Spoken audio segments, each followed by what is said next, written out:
Antra užduotis šiandien laikrodžio modelio kūrimas. Tai kažkoks tai toks panašus laikrodis. Turim turėti 3 rodiklės. Tai yra valandų, minučių, sekundžių.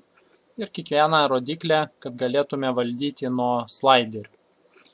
Pabandom pasižiūrėti, ko mums reikia. Mums reikia ciferblato, taip, kuris čia pas mus, tarkim, taip, apie dizainą nekalbėsim, kalbėsim apie rodiklės. Taip, turi būti turbūt valandų rodiklė, taip, gali būti minučių rodiklė, pavyzdžiui. Čia aš dabar gražiai nedarau, tik pats principas. Ir sekundžių rodiklėlė kažkokia tai. Irgi jinai, jeigu žiūri, bus paprasčiau derinti. Taip. 3 rodiklės, viską čia gražiai sudėt. Valandas, dizainą, pavadinimą, korpusą, bet esmė, kad viskas veiktų. Tai einam į burtininko kepurę, pasiemam 3 slaiderius. Taip, pirmas slaideris bus, tarkim, sekundės, kopipastinu valandos ir kopipastinu minutės. Reiktų biškį pastumt, trukdo, taip, va taip. Ir čia pas mus bus sekundės.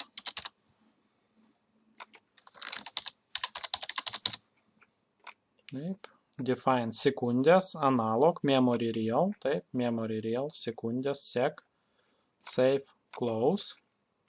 Čia minutės, bus min. Taip, minutės. Čia be lietuviškų raidžių. Define min memory real, taip, save, close. Ir trečias valandos. Valandos turi būti čia. O čia kintamasis val, kad lengviau įsiminti. Define val, memory real, save, close. Viskas. Kintamosius turim. Taip, galim savo pasirašyti, kad nepamiršti čia sek. Čia min. Taip, o čia yra val. Tiesiog, kad būtų patogiau. Čia jum daugiau toks paaiškinimas. Kintamieji. Nepamiršt, nesumaišyti. Taip. Ir ką? Ir dabar reikia pagalvoti. Sekundžių tai turi būti kiek? 60, ne? Arba nuo 0 iki 59. Čia reikia pažaisti. Nežinau, kaip bus. Taip, toliau. Minutės pas mus. Maksimumas 60 minučių. O valandų tai 12 turbūt, nes tada jau prasisuka kitas ratas. Minutės, valandos, sekundės. Dabar galim kaip ir priskirti efektą. Tai aš parodysiu su viena rodiklė, o jūs jau tada padarysit patys su kitom rodiklėlėm. Padarysit čia gražų dizainą, viskas per centrą. Taip, ir tada bus galima ant galo, kai suderinsit, uždengti visas rodiklės su tokiu rutuliuku. Aš taip darau. Žiūrėkit, per stambus žingsnis, taip, rutuliukui. Tai reiktų ką? Atjungti tinklelio pririšimą. Čia bus kairiajam, čia apatiniam kampe. Dabar pažymėti tą rutuliuką ir iš klaviatūros su rodiklėlėm jau galima taip važiuoti ir derinti. Ir padėti. Ir po to vėl įjungti. Čia apačioj taškiukus pririšimo prie tinklelių. Čia viską reikia derinti. Dabar aš noriu šitą rodiklėlę. Šitą rodiklėlę pas mane minučių. Taip, tai aš bandysiu padaryti pilnai, kad jinai veiktų. Šitą rodiklėlę. Dar būtų galima uždėti užrašą. Taip, kad būtų gražu. Spalvą galima pakeisti ten pagal jūsų poreikį. Padarysit visą tą dizainą gražų, nes čia yra viena iš užduočių, turi būti gražus dizainas. Gerai. Bandom padaryti, kad šitą rodiklėlę važinėtų, suktųsi. Tai dabar aš ją patrauksiu tą rutuliuką, kad matyt centrą. O centras, aplink kurį sukasi tą rodiklėlę, turi būti va čia. Apačioj, tai mums reikia žinoti rodiklėlės aukštį. Tai aš dabar pažymiu rodiklėlę ir einu va čia apačioj, kampe dešiniajam yra height. Taip, tai yra 130. Tai reiškia mano rodiklėlės 130 yra aukštis, kad įsimin. Taip. Ir dabar turiu priskirti efektą. Minutės pas mus kintamasis yra min. Taip, o aukštis 130. Tai dabar aš spaudžiu ant tos rodiklėlės 2 kartus, atsidaro efektai. Ir kad jinai prasisuktų, reiktų priskirti efektą orientation. Taip, va šitą, orientation.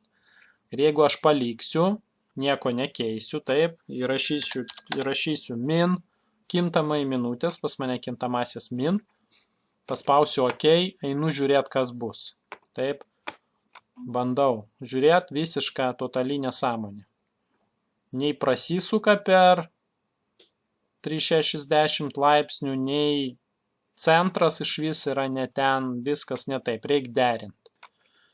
Va, tai einam žiūrėti dabar, ką mums čia padaryti. Padaryti mums reiktų taip, kad jinai pas mus CCV tai counterclockwise, tai prieš laikrodžio rodiklį, CV clockwise, pagal laikrodžio rodiklį. Tai pas mus minutės nuo 0 iki 60. Taip, ne iki 100, mūsų slideris iki 60. Ir va čia kiek laipsnių prasisukt. Taip, žiūrim, kas pasikeitė. Bandom, prasisuka dabar gražiai, 360 laipsnių. Dabar mums liko centrą pastumt, kad centras pas mus va čia atsidurtų, apatinėme taške per vidurį. Aukštis 130, taip, tai einam tą ir nurodom. Va, X position, mes turim Y positioną pastumti, nes pas mus centras yra ten centre, o mums reikia į apačią tą centrą nustumti. Tai neprisimenu tiksliai, bet man atrodo reiktų iš 2 padalinti mūsų aukštį. Tai 130 iš 2 gaunasi 65, pabandom tiesiog. Kas bus, nežinau, bandom. 65 pusė aukščio, kas bus. Va, visai neblogai, ne, žiūrėkit, sukasi aplink savo tą tašką, kur mums reikia, labai gražiai tvarkingai. Tai va, tai reiškia pamatuosit kiekvienos rodiklės ir padarysit, kad kiekviena suktųsi. Dizainą vėlgi patys darot, su užrašu, su viskuo, kad vat, atrodytų vat, kaip laikrodis. Padarykit skaičiukus, padarykit užrašus, kažkokį korpusėlį gražų ir savarankiškai nedarysiu. Pabandykit patys pasidaryti viską iki galo. Gerai, sėkmės.